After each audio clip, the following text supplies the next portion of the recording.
Бир нече ченемдик укуктук актыларды Сот реформасын жүргүзүү иши кечеңдеп көздөгөн максатына жетпей келүүдө. Муну президент Сооронбай Жээнбеков соттук реформалар боюнча кеңеште айтты.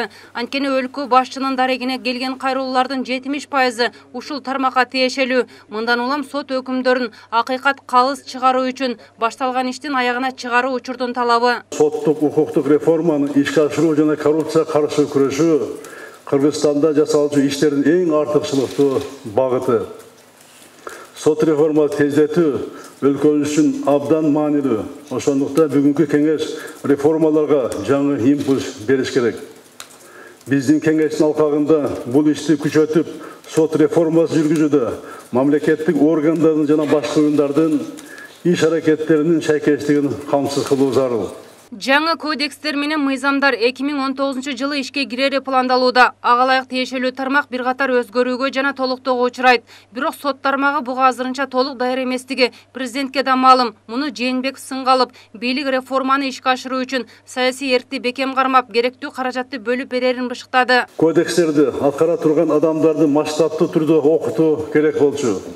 Буга судьялар, прокурорлор, милиционерлер, адвокаттар, тергөөчүлөр, сот аткаруучулары, жаза аткаруу кызматкерлери жана башкалар кирет. Алар кодекстерди жатка билип, реформанын логикасын бурмалабай, бузбай түшүнүшү зарыл. Ошондой эле кодекстерде көрсөтүлгөн бардык институттар жана механизмдер түзүлөт деп белгилегенбиз.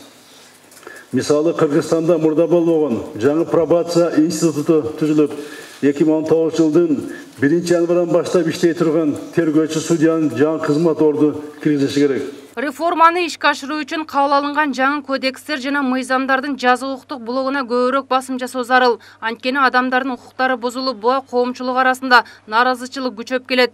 Башкысы кылмыштардын жана жоосундардын бирдиктүү реестри түзүлүп, адистер аны колдонгонду үйрөнүп, муну башкы прокуратура келерки жылдын 1-январынан баштап ишке киргизүүсү керек. Сот адилеттигинин натыйжалуулугун жана сапатын жогорулатуу, адамдын жана жарандын укуктары менен эркиндигин соттук коргоо кепилдик берүүнү камсыздоо.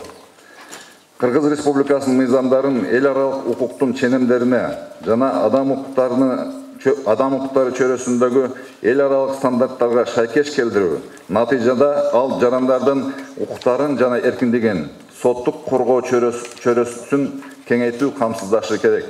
Сотторго эмес элге жакшы шарт түзүү Жээнбековдун негизги багыты. Мындан улам райондор аралык соттордун функцияларын жергиликтүү сотторго өткөрүп берүүнү колдойт. Бул талаш жараткан маселени чечүү үчүн келген жарандын капчыгын үнөмдөйт. Ал эми мөөнөтү өтүп кеткенине байланыштуу жазык ишин кыскартып, кылмышкерди жоопкерчиликтен куткаруу мүмкүнчүлүгүн жокко чыгаруу механизмин да карап чыгуу зарыл. Азыркы мыйзамдарга ылайык кылмыш жоопкерчилигине тартуу мөөнөтү өтүп кеткенде кылмыш жасаган адамдын күнөөсүн аныктабастан эле соттор жазык ишин токтотот. Анын айынан укук коргоо жана сот органдарынын кылмыштын бетин ачуу, күнөөлүү адамды издөө жана табуу боюнча бардык күч аракети текке кетет. Күнөөлүү адамдын кылмышын аныкталбай эле зыяндын ордун толтуруу маселеси чечилбей эле жазык иши соттук акты менен жокко чыгып калат. Соттордун ишин ачык, калыс калчоо үчүн отурумдарды аудио, видеого тартууга чектөө киргизбөө зарыл. Бул коомчулук арасында бөдөмүк ойлордон алыстатып, бейтараптуу чечим кабыл алууга түрткү берет. Мындан сырткары сот органдарынын толук түрдө санарипке өткөрүү зарылчылыгы жаралууда. Сот тутумунун бюджетин өз алдынча түзүү жана аткаруу жол жоболору практикада тийиштүү түрдө ишке ашырыла элек. Буга сот тутумунда эмгек акы төлөө, дем берүү жана социалдык коргоо тутумун өркүндөтүү жаатында бирдиктүү укук ченемдик актылардын жоктугу да себепкер болууда. Сотторду тандоодо тыкыр көзөмөлгө алынышы керек. Бул үчүн кызматка алына турган жумушчунун жүрүм-турумунан тартып, иш учурунда жетишкен ийгиликтери жана кемчиликтери эске алынат. Анткени бул тармакта кынтыксыз кызматкердин иш алып баруусу сот реформасын ишке ашырып алууга чоң таасир тийгизет. Ал эми аларча мамлекеттик резиденциясында өткөн президенттин алдында соттук реформалар боюнча кеңештин 2-чи бөлүгү жабык эшик артында уланды. Зара Бакаева, Азамат Бакиров, Next TV.